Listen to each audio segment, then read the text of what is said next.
వ్యాప్తంగా అన్ని రాజకీయ పార్టీలకు ఎలక్ట్రానిక్ బాండ్ల రూపంగా ఇవ్వడం జరిగింది.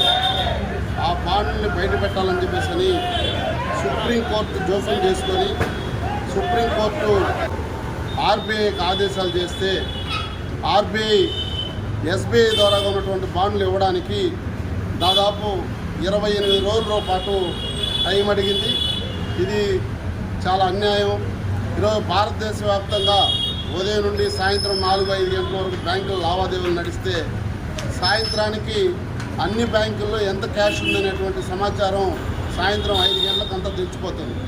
అలాంటిది వాళ్ళ బ్యాంకుల ద్వారాగా డిపాజిట్లు రాజకీయ పార్టీలు బాండ్ల రూపంగా వచ్చిన డబ్బుల్ని ఎందుకు చెప్పలేకపోతూ ఉన్నారో ఒకసారి ప్రజలు అర్థం చేసుకోవాలి.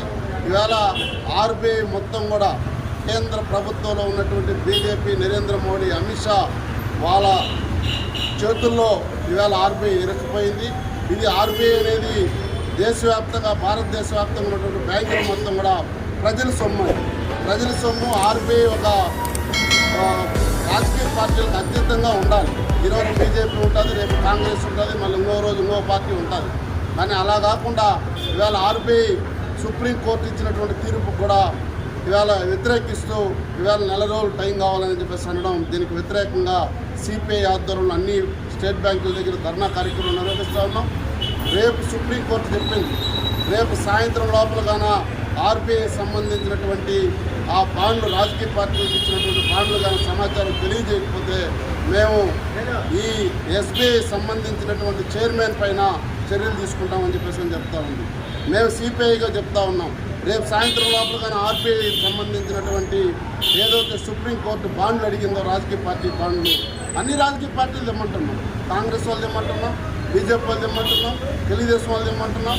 ఏ రాజకీయ పార్టీ ద్వారా అయితే ఎక్కడెక్కడైతే బాండ్ల రూపంతో ఈ డబ్బులను మళ్ళిచ్చారో ఆ డబ్బులు మొత్తం కూడా బయట వెలుగులోకి తేవాలని చెప్పేసి సిపిఐగా డిమాండ్ చేస్తున్నాం. లేని పక్షంలో అన్ని స్టేట్ బ్యాంకుల దగ్గర లావాదేవీలు మొత్తం కూడా క్లోజ్ చేసి పెద్ద ఎత్తున ఆందోళన చేస్తామని చెప్పేసి ఈ సందర్భంగా హెచ్చరిక తెలియజేస్తా ఉన్నాం.